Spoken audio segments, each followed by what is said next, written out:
Hello, my name is Frances Lopez, and I'm an Ascension Development and Learning Consultant. I'm honored to welcome you today into what I know will be an informative discussion about what it means to be Native American in contemporary American society. November is Native American Heritage Month. This month is a time to celebrate rich and diverse cultures, traditions, and to educate the general public about tribes and to bring awareness about the unique challenges Native people have faced, both historically and in the present. Likewise, this is a time to join tribal citizens in their fight for equity, justice, and inclusion. As a part of sustainable and system-wide commitment to addressing racism and systemic injustice, I'm so excited that Ascension has launched a new justice-focused framework called Abide, which is built upon the hallmarks of appreciation, belongingness, inclusivity, diversity, and equity. The hallmarks of Abide are demonstrations of Ascension's historic mission, values, and commitment to social justice, compassionate action, and advocacy for all, especially the most vulnerable. We stand firm in this commitment and invite everyone to engage in ongoing conversations to further this shared commitment. Thank you for your time and welcome.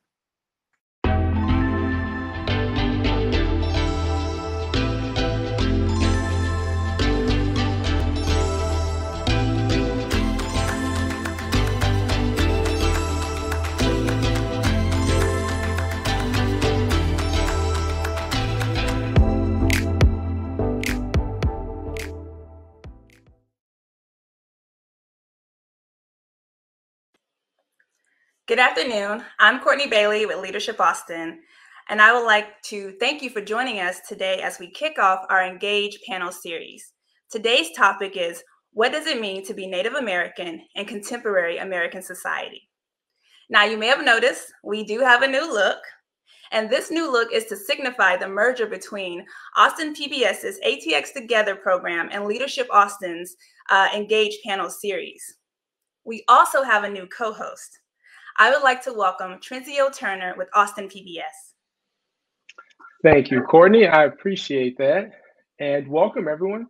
I am Trenzio Turner, and I am with Austin PBS, and I am very excited to co-host this important conversation. We encourage you to engage with us by sharing your questions in the comments section throughout today's panel. Now let's meet the panelists.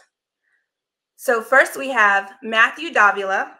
Matthew is an American Indian tribal advisor and consultant for various organizations in Greater Austin. Next, we have Sky Howell. Sky is a board member of the Great Promise for American Indians. And next, we have Dr. Nicole Prescott. Nicole is the Assistant Vice Chancellor for Academic Affairs for the University of Texas System. And Doug Savad, an independent investigative journalist and lecturer with a focus on Seminole Indians. Welcome, and thank you all for joining the panel today. Glad to be here. Thank you. Now, before we dive into the conversation, I would like to invite Dr. Nicole Prescott to ground us in a land acknowledgement. We would like to acknowledge that we are meeting on the indigenous lands of Turtle Island, the ancestral name for what is now called North America. Moreover, we would like to acknowledge the Alabama Cushata, Caddo, Carrizo, Come Crudo, Kwawi Tekin, Comanche, Kickapoo, Lipanapatchi, Tonkawa, and Isleta del Sur Pueblo, and all the American Indian and Indigenous peoples and communities who have been or have become a part of these lands and territories of Texas. Nicole, thank you for grounding us with the land acknowledgement. Absolutely. We would also like to open the conversation by honoring your origins and identity. Will each of you please share what tribe or nation you belong to and briefly tell us what it means to be Native American in contemporary American society? And Matthew, let's start with you.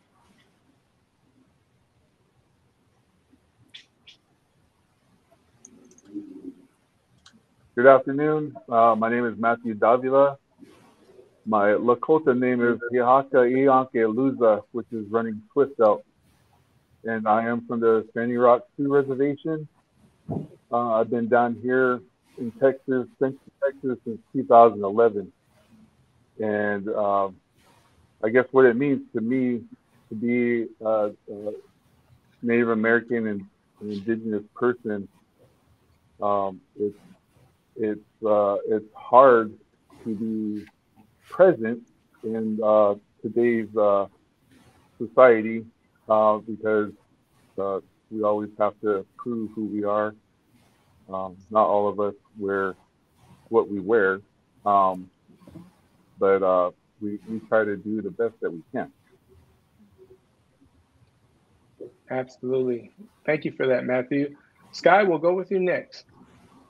Bonjour, and Desnaka Sky Howell, Potawatomi, Ottawa, and Dow. My name is Sky Howell of the Potawatomi and Ottawa Tribal Nations, and it's an honor to be on this panel today. My pronouns are she and her, and I'm a proud parent of a second grader at Austin ISD, a partner with Full Humanity Consulting, and also honored to serve on the board of Great Promise for American Indians.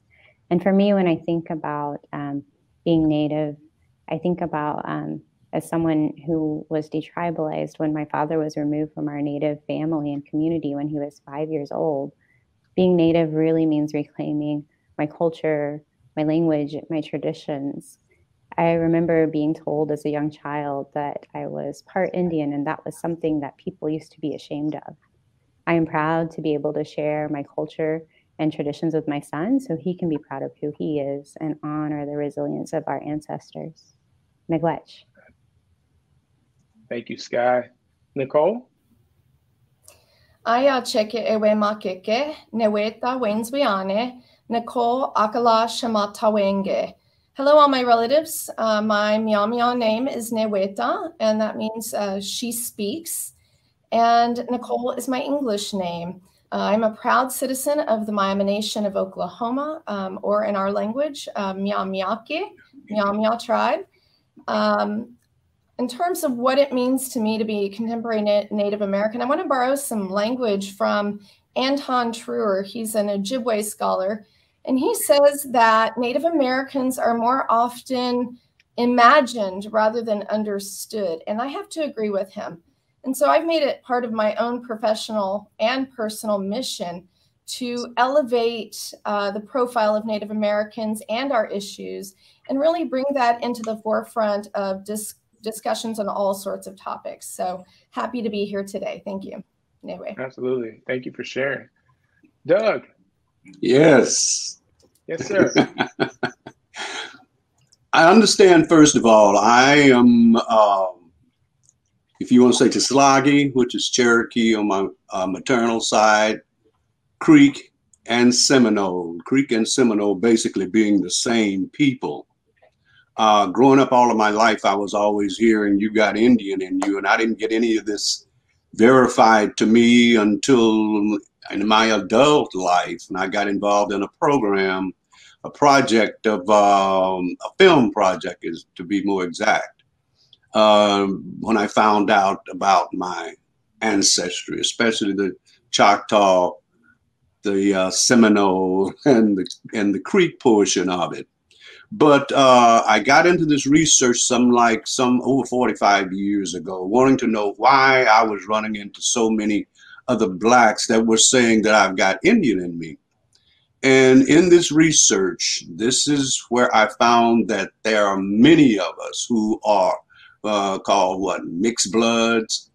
And our history, just like the other nations, none of our history has been told. And that which has been told are not truths. They may be true, but they're not truths. Right. I'll shut up now. No, you're good. You're good. Thank you for that, Doug. And we look forward to hearing more and more of those truths today. All right. All right. I'll turn it over to Courtney. So y'all, I have a follow-up question for everyone. So often we hear the terms Native American, American Indian, and Indigenous. What term do you prefer, and why is that identity important to you? And I'm going to start with Sky. Thanks. Yeah. So for me, I prefer being referred to as Potawatomi in Ottawa. We're not Indian. This is not India. And I also think about, in regard to the broader community, I just say Native. I think when we say Native American, a lot of times that can be exclusionary for those of us who are Native and also Indigenous. So just kind of breaking away of this colonial mindset of what it means to be Native. And so that's my preference. Thank you, Sky. Doug, back to you. Say it again now. I'll say the question again. So we hear the terms Native American, American Indian, and Indigenous. What term do you prefer, and why is that identity important to you? Only thing I can do is go back to what I said before. There are so many, we as Blacks are mixed with so many different peoples, we don't know who we are. And see, all of my work is based on one thing. People who don't know who they are will follow anybody. And we see this is understood psychologically and the whole bit. And so I have to deal with everything basically on that level. So when you say, I guess the only thing you can say to me is call me by my name that my mother and dad gave me. I hear that. You see what I'm saying? But you understand what I'm saying. There's such a potpourri of peoples, nationalities that are mixed in us. Right. Yeah, and that's what we've run into, because I'm talking about the African side, talking about the American Native side, you know, just don't know. Thank you, Doug. We lost Matthew for a second, but he's back. I'm going to go to Nicole while Matthew gets situated. Well, I have to agree with Sky. I think all of the terms that are used to refer to us are problematic, and they are legacies of settler colonialism. I will say, though, and I do prefer being called Miam over anything else, but I really don't mind being called Native American or Indigenous, as long as it gets the conversation started. I don't want to keep people from being able to actually start a conversation with me because they don't even know how to name me.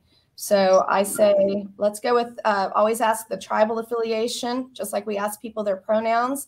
Ask their tribal affiliation or what they want to be called, and go with that. Thank you, Nicole. Matthew. And Matthew has a slight delay, so give him a second.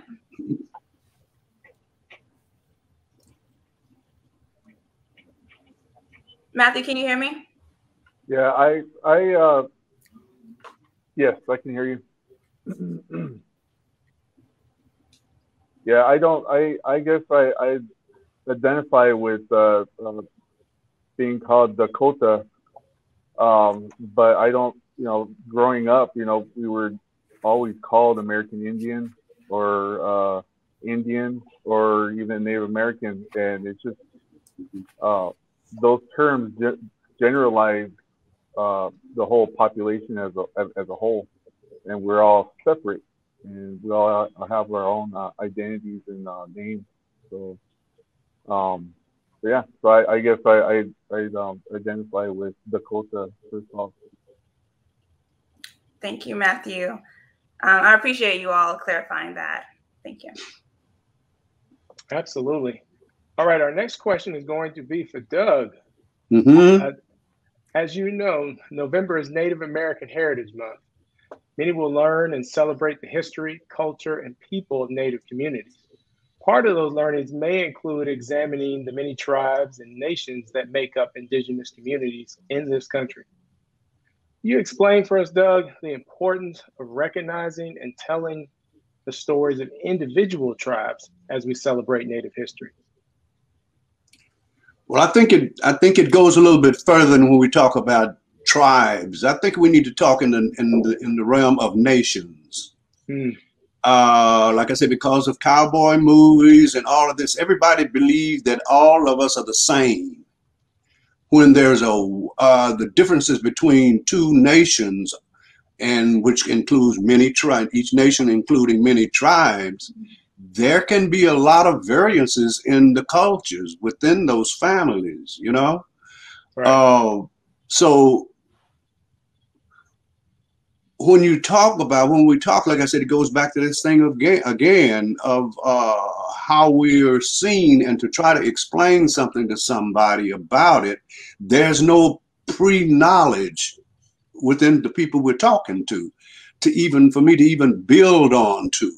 to where you can understand, the differences in nations, the differences in tribes, the differences in clans, these kind of things, because it's all got to be broken down into that.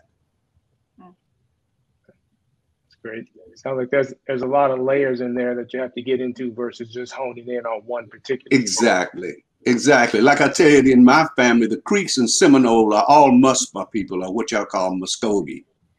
But they're two different set of clans. Let me say, like two different tribes. But we're all still the same people.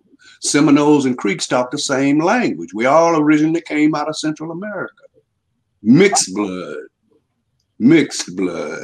Thank you, Doug, for that. So we actually do have an audience question from Holly Charles Pearson. And Holly asks, many facilities, buildings are located on sacred Native land. What are some actionable ways that organizations can respectfully pay homage to and recognize the people and that land on which they stand? Who would like to take a stab at that? Nicole? I would love to jump in. This actually relates to a lot of my professional work, but also just to what we did at the beginning of this program is we did a land acknowledgement. And land acknowledgements are a really powerful first step in raising awareness of the Native Americans who were the traditional stewards of the land upon which that building happens to be built. But it has to be something more than just the land acknowledgement. It is about the process of bringing together the indigenous communities that might be in the area, along with if you're happy to be at a university, which is what I'm at, you bring in any faculty, indigenous students, and community members to really talk about and grapple through the history of the land, the real history of the land, and then to publicly acknowledge that before any public events, on plaques on buildings, and also to read it aloud before any type of public event. So I would say that that's a really good first step. But the last thing I'll say about that is you can't just stop at land acknowledgements. The awareness and the activism in support of Native peoples needs to continue beyond that. That's a good first step. Thank you, Nicole. So my next question is from Matthew, but I see another audience question from Cynthia Herrera that kind of adds and builds onto the question that I was going to ask you. So I'm going to read her. It's actually a statement. I'm going to read her statement and then ask the question. Okay. So Cynthia says, okay, it's a question too. Can anyone speak to the native origins of people referred to as Mexican or Chicano or Latinx today? I agree with Sky that Native American can be exclusionary, especially for those who are not yet reconnected with their specific tribal identities. And so I'm going to add to that question, Matthew. When we spoke prior to the panel, you mentioned to me that your features, skin color, and last name doesn't afford you the same benefits and acceptance as some of your counterparts who may pass or blend into the dominant culture. Can you speak to that question that I just asked, as well as what Cynthia just posed?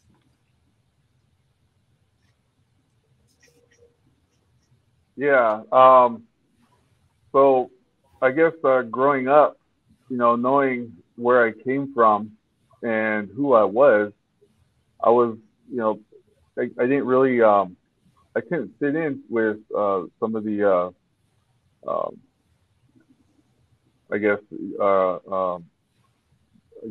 our relatives or even friends that were lighter skinned. They could blend in. It was hard for me to because I stuck out, and plus because my last name Davila, I'm also enrolled as the Indian Rock Sioux tribe. So that's my first identity, and then I guess it's different to I guess I lost my train of thought. It's hard to fit in. It was but it's like I said before, it's a struggle to kind of maintain who you are And we have to work harder, I guess. I don't know. I kind of look at it that way. But and as far as her question, you know, we always talk about who's indigenous to the land, and we just got to think about how everywhere that, you know, the state, you know, even down here, there was no borders. You know, everybody migrated south, migrated north. You know, you just got to, you know, push that education that way as far as like thinking without borders. So thinking without borders, that what you said? Thank you, Matthew, with that. Trinzia, you want to ask the next question? Absolutely. Sky, this next one is coming to you. Let's talk about data and identity for a moment. According to our census, Native Americans make up about 1% of the population in Greater Austin. Can you speak to what the numbers may or may not reveal about Native American and Indigenous communities in our region? Absolutely. So if you look at here in Central Texas, we have got a vibrant Native and Indigenous community. So I'm honored to serve on the board for Great Promise for American Indians. And every year we host a powwow, and we see 30 to 40,000 people come to attend that powwow. And so those are, you know, folks, Native people from all different states. You know, we've got folks who come in from different communities. We have the Indigenous Cultures Institute in San Marcos, and the UT students and faculty who are part of the Native American and Indigenous Student Collective host powwows and events. And so we have a lot of different things going on in the region that people just really don't necessarily know about. And I think a lot of that comes down to how we measure and account for the data. And so if we look at, for example, in my son's school district in Austin ISD, there's a disparity in the ways in which the data is collected. We account for only about 1% of students, yet over 8,000 students self-identify as Native or Indigenous. And this disparity in the data happens because people who are biracial or multiracial aren't necessarily counted into this data. And so undercounting our students really results in a lack of funding and resources available. Our students and our children are excluded from multilingual education because we're told that we're statistically insignificant.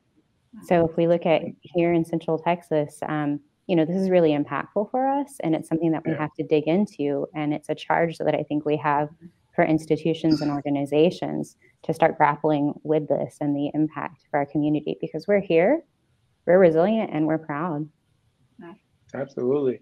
Scott, let me ask you a quick follow-up on that. It's actually a question from our chat here. Kimberly says, what's the best way to trace your Native American heritage in regards to identity and tribe? Yeah, so I don't know that there's a best way to do it. Unfortunately, you know, if you look at things like ancestry and that sort of a thing, there's not necessarily a great grouping of Native people and tribes within that. So it may be, you know, maybe you're going to find folks or maybe not. I think if you can figure out or know where you came from. For my dad, he has closed adoption records. So we just have that we're Potawatomi and that we're Ottawa, but nothing about like who our family is. And so that process looks like reconnecting with our tribe and trying to figure out, you know, ways of connecting and opening those records. And that is a very costly endeavor to do. And so if you happen to know regionally, you know, where you're from, if there's a way to reach out and connect with the Native community, then I would just suggest doing that and finding out if there's any support or resources to be able to help you do that. And I had to learn, you know, personally for my dad and I and my family, just you have to give yourself permission to be able to do that digging and to be able to reconnect. Nobody else is going to give you that permission to reclaim what's been stolen. That's great. It's great insight. Thank you, Sky. Mm-hmm.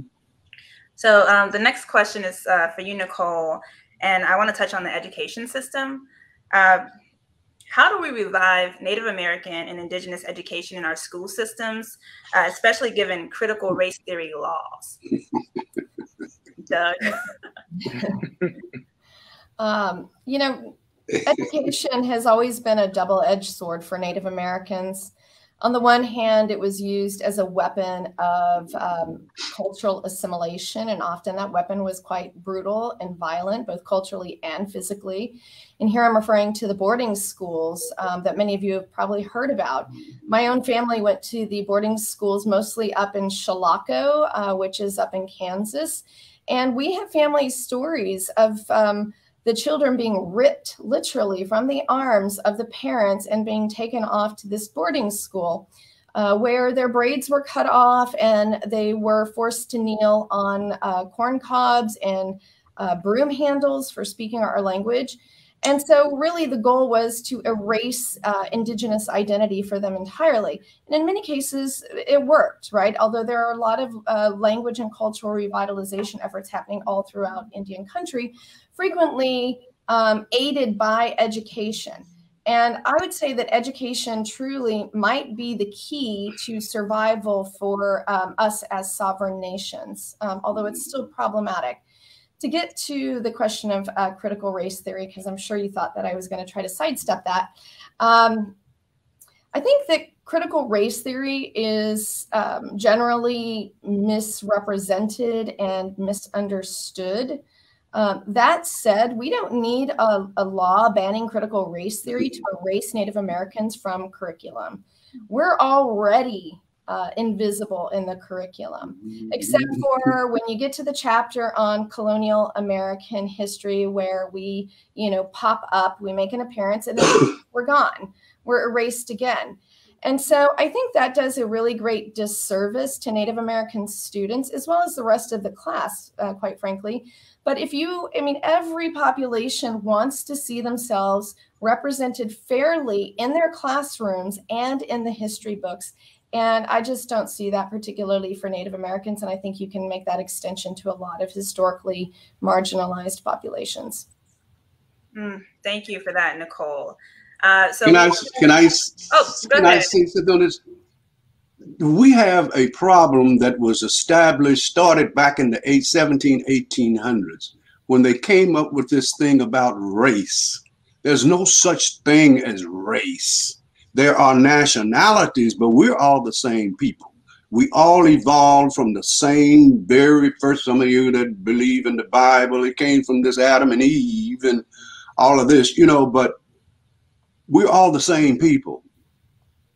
So to talk about something about race is talking about slavery.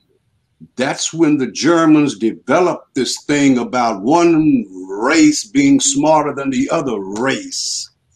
And these kind of things, we need to get rid of it and talk more on the level of nationalities. Thank you. And we have all been, including the governor, have all been miseducated. So when you talk about, we go back to this education thing, I agree with you. We've got to teach it, because until we know who we are, like I said, we will follow anybody. And I think we've just seen a lot of that over the last 4 years. Thank you, Doug. Until we know who we are, we will follow anybody. If we don't know who we are. Thank you. Yeah, we don't know who we are. So it behooves us to be educated and to know who we are. I agree with that. Thank you, Doug. So I'm going to go to an audience question. It's 2 parts, so bear with me. I'm going to try to read it. So this is from Robin Fay. Seminole. Okay. You mentioned that Black people of African descent commonly identifying with having a lineage of being Native American. That was true to my family now. However, I took an ancestry DNA test and it determined that it was untrue with 0% Native American DNA. I told my grandmother, who often told me stories of her grandmother that had long gray hair and spoke of her often wearing it 1 to 2 long hair that went down past her knees. Can either of you speak to why her appearance would be so? So that might be yes. I know the Fay family. I have traced their family all the way back to West Africa, all the way down into the Seminole Nation that went to Mexico and that are living, some of them are living back here in the United States. Yes, I know the Fay family. Very good friends, very good people. And see, this whole thing, it goes back to what I'm saying. Real quick. those are that were in slavery, that were enslaved. If you, whoever you were a slave to, you took that as a surname. If you were sold, then you took the other surname. And then you were sold again and you took another surname. And then if you escaped on the Underground Railroad to Mexico, you've got a Mexican name. And I know a lot of them. Some of my family that were Wilsons were down there today in Mexico, they're Vasquez. So, like I keep going back, it's so jumbled up. How they mixed us all up to where we don't know who we are. And it was all done intentionally. Right. So that we don't, and we'll never come together. They've done everything they can to keep the red man and the black man apart. Everything. Nicole. Courtney, can I just jump in really quickly to say a word about these DNA tests? Yes. This is a very frequent question that I get. You know, how much Indian are you? Or I took a DNA test and I have very little Indian or Native American or whatever in me. Really, that is very misleading. Don't use DNA tests. That doesn't determine who you are as a person. But the methodology is flawed, because I think Sky had alluded to it earlier. The sample sizes are really small for Native Americans. And so the way in which these tests work is that they are doing a probability test based off of everyone who has sent a sample in. Native Americans in general, I'm generalizing, but it's fairly accurate, I think, tend not to buy into these tests, and so don't submit samples. So you're getting a biased sample with these tests. So don't take that as the be-all, end-all indication about whether you are or you are not Native. And also the other piece to it is being Native is largely about culture, and we consider ourselves nations. That was to Doug's point. So don't let that ever deter you from looking for and exploring your heritage. So. Thank you, Nicole. Yeah. Thank you all. All right, this next question is going to be open to the group, and it sort of goes back to the younger generation we were talking about earlier. So anyone can answer. Let's go back to last summer, where demands for social and racial justice swept through the country. And a lot of these efforts were driven by younger generations, in particular, millennials to Gen Z. How do you see the next generation of Native Americans engaging with the challenges their communities face today? And again, anyone can answer. If not, I'm happy to line it up. Nicole, you want to take it? I'm happy to jump in, and please, y'all feel free to jump in or cut me off. I think that the next generation is doing amazing work. They were at Standing Rock. They were some of the water protectors it was a multi-generational effort. I also see a lot of their activism being promoted on social media platforms like Indigenous TikTok, for example, which I have become obsessed with. It's really, really powerful to see their messages on TikTok. So I encourage you to go look at that with the hashtag Indigenous TikTok. We have Indigenous Twitter. We have Indigenous Instagram. I do think that the younger generations are engaging in all kinds of activism. It's just in a different, perhaps, medium than what the older generations had previously engaged in. I think that they're going to be pretty much a little bit better off than we were, because if we think back, maybe say 50 years ago, everybody was, maybe go back a little further, everybody was wanting to be a part of those that control this nation. That was in order to get a job, to get something so you could get money to feed yourself or give yourself housing. And so everybody was kind of switching over to that other side. But I see in this younger generation now, a lot of them are wanting to look back and see, and we need to be there to teach them these things that are they're going to come up against, because we've seen a lot of it since the 60s, 50s, 60s, 70s, and right now with the women disappearing and nobody seems to care, and all these things happening. I think it's going to bring them a little bit closer to our heritages, because we're seeing more and more of this heritage that we're living in. It doesn't work. Along too much human control. Absolutely. Thank you both for that. The generation is definitely engaged, and it's nice to see that it's happening all over. Yeah. We do have a question in the chat that I want to read real quick, and it kind of speaks to, I guess, a larger event that took place, the World Series in the Atlanta Braves, but larger context.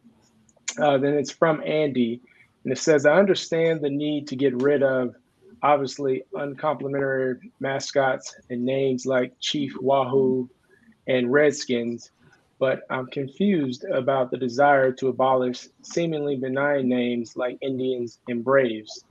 And the question goes on to say, why not embrace those identities and do specific things to teach the history, call out the systemic abuse, and really help Native Americans?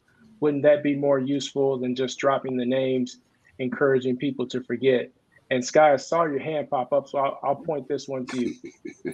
Thank you. You know, I'm used to being on mute, and I would have just hopped off mute, but I'm not on mute this one. So, but I feel some kind of way about this viscerally. And so I'll just talk about the work that we're doing in Central Texas. You know, with Austin ISD, with Round Rock ISD, for example, there are still,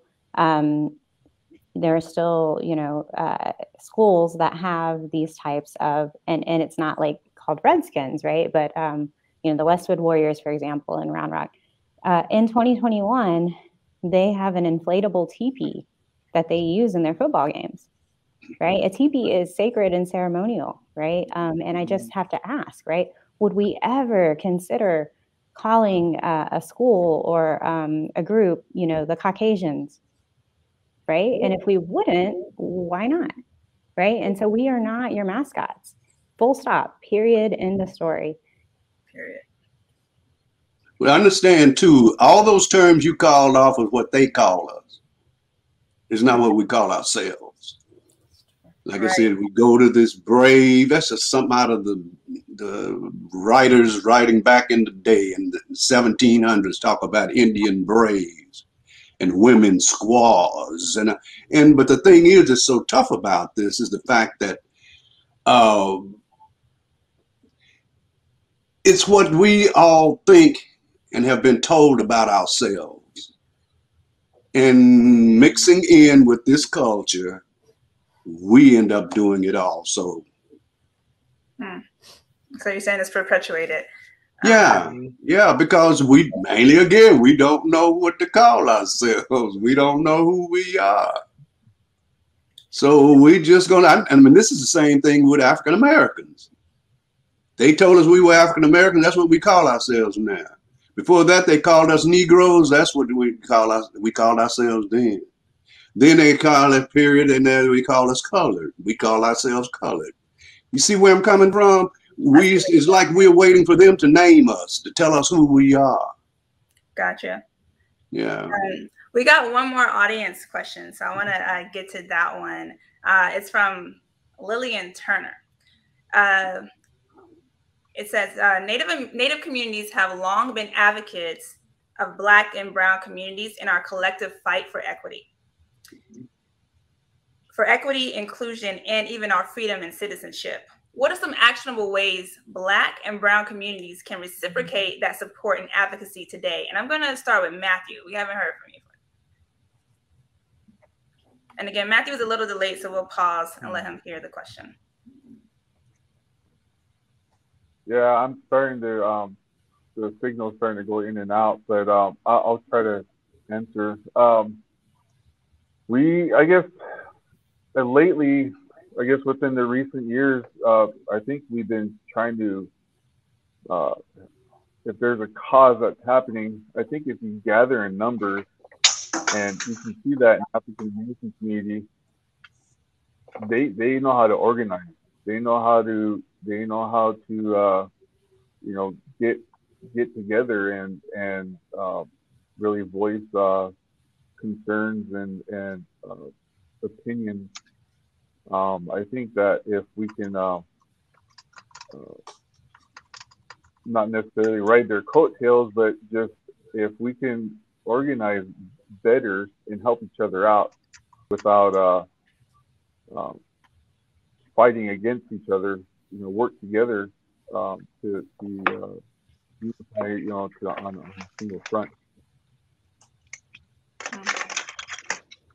Thank you, Matthew. Anybody else would like to add to that? Ask the question again. Let me hold up. Let me go back up to it. 1 second. So Lillian Turner asked, Right. Native communities have long been advocates of Black and Brown communities in our collective fight for equity, inclusion, and even our freedom and citizenship. What are some actionable ways Black and Brown communities can reciprocate that support and advocacy today? Is it Mexicano, Indio? I don't know what you just asked me, Doug. Is a Mexican? Aren't they Indians? I can't answer that question. Nicole, I did see That's who that. something. I was going to just say that, I feel like a lot of times when people are talking about DEI, diversity, equity, inclusion, and now the J with racial justice, which I think is imperative to have included in there. I think that people frequently leave Native Americans out of the discussions. We tend to think of DEI as being a Black and Brown issue versus actually thinking about all of the diversity, and not that that's coming from other folks from historically marginalized populations. I think that's just kind of the way the structures function. And so my request would be to look around and see, is there a Native voice present? Are there ways to expand what you're doing and bring in a Native voice? Because we do have a slightly different perspective on the world, and it could be very valuable. And so again, just look and see who's at the table. And if there's not someone who's representing an Indigenous community or multiple ones, invite them to the table. Mm-hmm. That's perfect example. Thank you for that, Nicole. Before we move on, anyone else? Okay. Trinzio? No, I think that's great. You know what, Courtney? There are some more questions in the chat. Actually, let's go ahead and go with your next question, Courtney. All right. So Doug kind of touched on this, and this next question is a little difficult to talk about, but let's go ahead and lean into it. So violence against Native American and Indigenous communities is prevalent today as it was in the past. For example, we have an alarming number of missing and murdered Native American and Indigenous women that continue to go unaccounted for. We have a history of forced sterilization in marginalized communities, and that includes Indigenous women and girls. And we also have heard about the recent discovery of mass graves of Indigenous children in boarding schools. So my question to each of you is, do you believe that these issues have received the appropriate media and national attention that they deserve? And who would like to chime in? I see shaking the head. Sky, can go up. Yeah. I think it goes back to kind of what Nicole was saying, right? Like there's not efforts that are made systemically to hire and to make sure there's outreach to and connection to Native writers, directors, producers, again, looking at organizations for, where is that Native voice? And so to elevate all of these things, like within Native communities, Native TikTok, Indian Country Today, right? Like we've got phenomenal authors, creators who are elevating these issues, but it's not broadly known and it's not broadly elevated. So what can you do in your role or your sphere of influence to be able to elevate those issues? It's so important. A really relevant example, that just happened over this past year with the pandemic is that reservations asked for PPE and were given body bags, right? Do people know that? Yeah, that's true. Thank you for that, Sky. Trinta, you want to read what Cynthia mentioned in the comment section? It goes back to what Doug was saying earlier. Absolutely. Cynthia says, yes, we are Indigenous, but we don't all know or recognize that because our people do not write the narratives of our own history. This separation is false and forced, as discussed. I think we reciprocate by organizing and recognizing we are one and working together always toward collective freedom and enlightenment. Doug, I heard you kind of give a yes to that. You got any thoughts there? No, I mean, because I said it before. That's what's really going to be required. Because I'm sorry, but I never wanted to play with anybody that didn't want to play with me. All my life growing up, if you didn't want to play with me, I didn't want to play with you. And I think that within us, we have enough knowledge to do whatever we want to do. We can build our own plants and factories and all that. We built them in the first place. So yes, it's a problem. It's really a problem. It's something that through the generations, we're going to have to straighten it out. And I think what we're doing here is a good start. Because we're going to find out that the American Native, the Blacks, the Mexicanos, we all got the same problem. We've got the same stinking problem. And that alone should bring us together. I appreciate you saying that, Doug. To solve that. Okay, yeah. Doug, I'm sorry. I said to solve this dilemma that we're all existing in. So I want to pick up from where you just left off to solve it. So we're going to go into our calls to action. And for the calls to action, we're going to do something a little bit different. I would like you to name the issue, the impact, and share a tangible way that those watching can work to change it. So my question is, what persistent stereotypes, practices, behaviors do you see being perpetuated by individuals, organizations, and groups in Greater Austin? And what is the impact? And what can people who are watching right now do to change it? And so I'm going to start with Sky. Yeah, thank you for that question. I think it's so important, and it's a lot of times overwhelming for folks to understand what they can do, but it's pretty easy to get involved and to be able to advocate. A call to action that I have right now that we're working with Austin ISD on in particular is to write the school board and to request that Native and Indigenous students be included in multilingual education. We've talked about a little bit, about what is the role and the responsibility of the school system, towards education. Schools were meant to eradicate Native culture and language, right? And to invisibilize the fact that we are bilingual or reclaiming our language and then not give us support for that because of the number of students we have is unacceptable. And so how can we, take time to write the school board, to show up to meetings and to request that? That would mean a lot, because that means that we're going to have some resources and support that otherwise are left up to grants or left up to, parents who at the end of the day are exhausted by pushing and having the same conversations over and over again and not getting any traction. That's just one way. Thank you for that, Sky. So write the school boards, show up to meetings. Well, I'm out of the 60s. You don't have to we can do it. Have our own meetings, community meetings. This thing about the critical race thing. Well, we're all amongst my friends and everywhere. We're talking about it. Well, it looks like we're going to start our own schools again.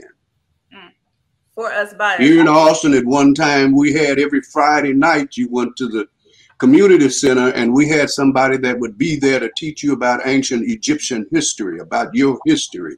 And then some will come in and some nights they'd talk about different factions of our lives that we have to withstand, these things we have to go through.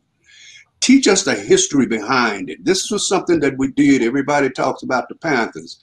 Well, really it was those women Panthers. They're the ones that set up this stuff of teaching us and helping us to know who we are. and give us some kind of interest in ourselves.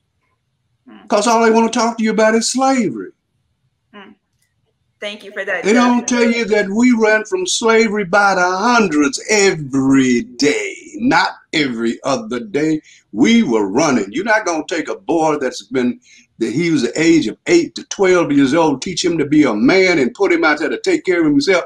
And he's going to let a pot-bellied snuff-dipping white man sit there and be scared of him?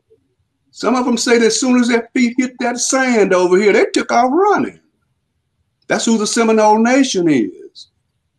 So Seminole comes from, Seminole comes from the term cimarron, which was for those free black people that the Spanish found when they got here. We were here. We were the ones waving at them on the beach. Columbus talks about it. All of those explorers talk about it.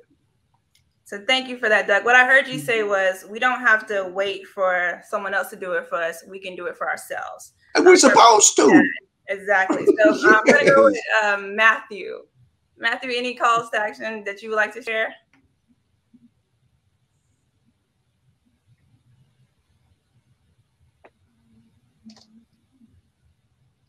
Matthew, are you there? All right. So while we catch up with Matthew, I'm going to go with Sky. I'm sorry, Nicole. I would just say, think about where your money goes. You know, when you go into the store to buy that really cute blouse or hat, jewelry that's got cool geometric native looking designs or the feathers, think instead about buying from Indigenous artists. A lot of times these stores the designers have co-opted native designs that have been very traditionally associated with Indigenous communities. I would encourage you to actually go and support Indigenous artists. Art and culture are so inextricably combined, and they're so tied to our identity. If you want to know more about Native Americans truly, and you want to support us, go and support Indigenous artists. Buy from them. Don't buy their designs that have been co-opted by some big box retailer. Thank you for that, Nicole. So think about where we put our money. Matthew, are you there? Would you like to add a call to action?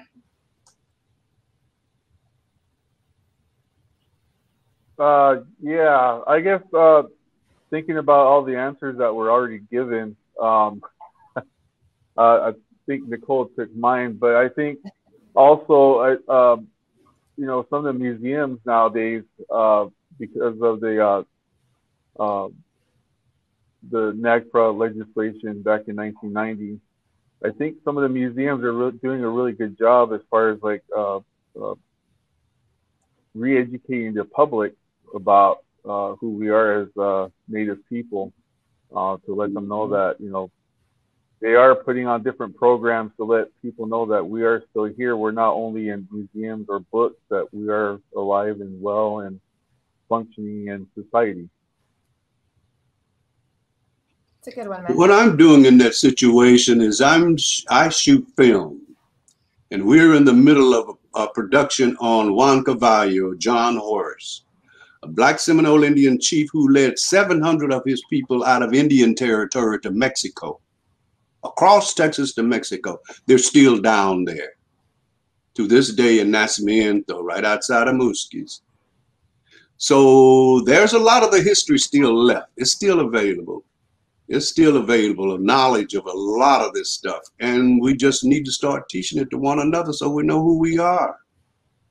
Well, thank you very much for that, Doug. And thank all of you. You know, Matthew Davila, Sky Howell, Nicole Prescott, and of course, Doug Savad. We appreciate you sharing all of your unique perspectives and calls to action. We hope that this conversation was helpful, and that all of you watching will continue to engage on this topic of what it means to be Native American in contemporary American society.